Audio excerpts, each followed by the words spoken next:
Hello friend, welcome back to my YouTube channel study material. Friend, आज हम start करने वाले हैं क्लास 12 यूनिट नंबर 14 जिसका नाम है डिटर्मिनेंट्स। ठीक है, तो आज हम जानेंगे डिटर्मिनेंट्स होता क्या है और किस तरह से निकाला जाता है। ठीक है, तो वीडियो को स्टार्ट करने से पहले हमारे चैनल को सब्सक्राइब कर दीजिए, बेल आइकन को ऑल पर सेट कर दीजिए ताकि मैं जितनी वीडियो बनाऊं उनकी नोटिफिकेशन आप तक आराम के साथ पहुंच के। तो चलिए इसी बात पे करते हैं वीडियो को स्टार्ट। ठीक है, तो सबसे पहले हम देखेंगे डेफिनेशन क्या बताती है हमें हमारे पास और करना क्या होता है। ठीक है, और डिनोट किस तरह से किया जाता है वो मैंने पूरा इस पे लिख के रखा है। चलो करते हैं वीडियो को स्टार्ट। सबसे पहले हम डेफिनेशन पढ़ते हैं। ठीक है, तो डेफिनेशन हमारे पास ये बताती है कि every square matrix A is equal to A I J of order N.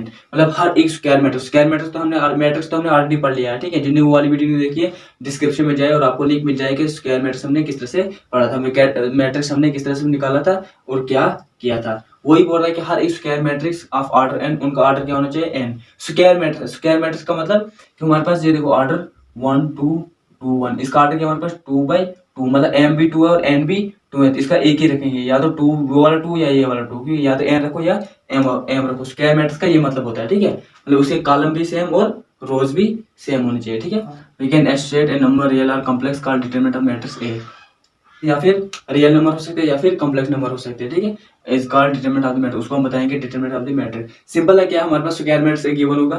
ठीक है, स्क्वायर मैट्रिक्स लेना है, स्क्वायर मैट्रिक्स को हमें डिटरमिनेंट किस तरह से बनाना है वो हमें बताना है। तो डिनोट किसे किया जाता है, it is denoted by mod A over R det A, या फिर ओवर आर, इसको डेल्टा पढ़ते हैं। ठीक है, ये जो ट्रायंगल बनाया ये डेल्टा, या तो इस तरह से मॉड मतलब ए बनाना है उसके बाहर से मॉड बनाना है, या तो इस तरह से डिनोट किया जाता है, या फिर डीईटी ऑफ ए इस तरह से लिखना है, या फिर मॉड इसको बोलते हैं डेल्टा डेल्टा, फिर ये ट्रायंगल बनानी और फिर हमें इस तरह से शो करना है। तो ये देखो हमारे पास ये मैट्रिक्स है।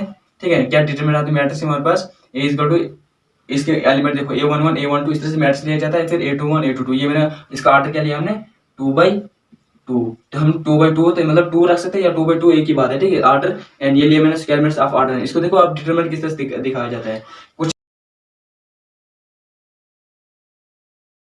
Determinant of matrix A is written as किस तरह से लिखा जाता है। ठीक है, रिटर्न एज इस तरह से लिखा जाता है, किस तरह से, यही ए एज इट इज। ठीक है, इस दूसरे बाहर से मार लगाना है बस, और कुछ नहीं करना। अब देखो आप ए को मार लगाया तो ये वाले एलिमेंट इसको भी हमने क्या करना है, मार लगाना है इस एज इट इज। ये आएगा a11 a12 a21 और a22, ये हमारे पास इस तरह से हर एक मैट्रिक्स हमारे पास हर एक डिटरमिनेंट किस तरह से दिखाया जाता है, इस तरह से दिखाता है। मतलब हमने मार लेना है बाहर से और जो एलिमेंट है उनको भी मार लेना है, मतलब मैट्रिक्स हमने हटा देना है। ठीक है, देखो आप डिटरमिनेंट्स किस तरह से निकाला जाता है, डिटरमिनेंट्स ऑफ, ठीक है, डिटरमिनेंट मैट्रिक्स ऑफ ऑर्डर,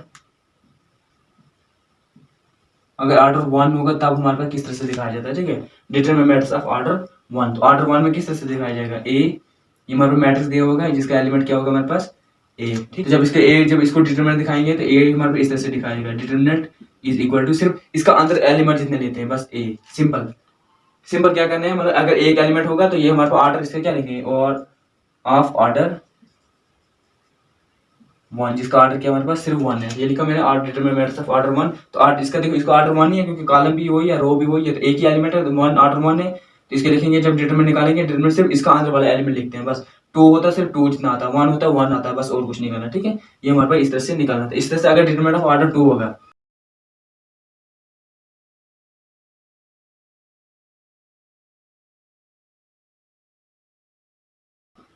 ठीक है, इस तरह से अगर डिटरमिनेंट मैट्रिक्स ऑफ ऑर्डर 2 हो, ये तो ऑर्डर 1 का हो गया, ऑर्डर 2 का होगा फिर क्या होगा हमारे पास, ए इज इक्वल टू, पहले हम मैट्रिक्स लेते हैं फिर इसका डिटरमिनेंट दिखाते हैं। ठीक है,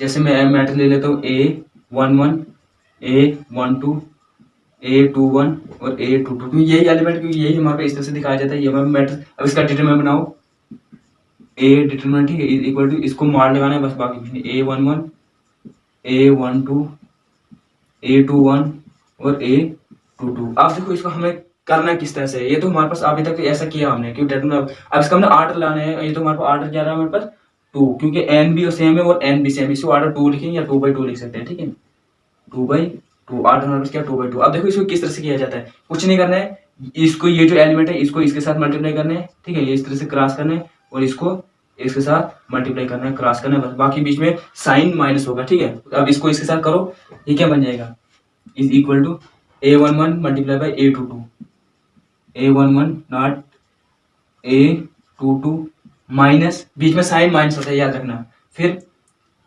A12 और A21, ठीक है, A12 डॉट A21 ये निकला हमारे पास इसका आंसर। बस कुछ नहीं करना, जब कुछ वैल्यू होगी तो वो वैल्यू निकाल के इसका आंसर निकल जाएगा। इस तरह से हर एक में करना है, क्या करना है, क्रॉस करना है, A11 को A21 के साथ और A12 को A21 के साथ, मतलब क्रॉस डायगोनल निकालना है। ये वाला एक डायगोनल आपस में करना है मल्टीप्लाई, और ये दूसरा डायगोनल इसको आपस में मल्टीप्लाई करना है, और कुछ नहीं करना है, ठीक है। इस तरह से इसका आंसर भी निकलेगा यहाँ पे कुछ, क्योंकि वैल्यू हमारे पास कुछ इनकी दी होगी, वहां से हमारे पास आंसर निकल गया, ये हमारे पास इस तरह से निकालना है, ठीक है। ये थी आज हमारे पास वीडियो, जिसमें आज हमने क्या किया है, डिटरमिनेंट ऑफ द मैट्रिक्स किस तरह से निकाला जाता है, ठीक है। डिटरमिनेंट किस तरह, डिटरमिनेंट क्या होता है और किस तरह से निकाला जाता है, ठीक है।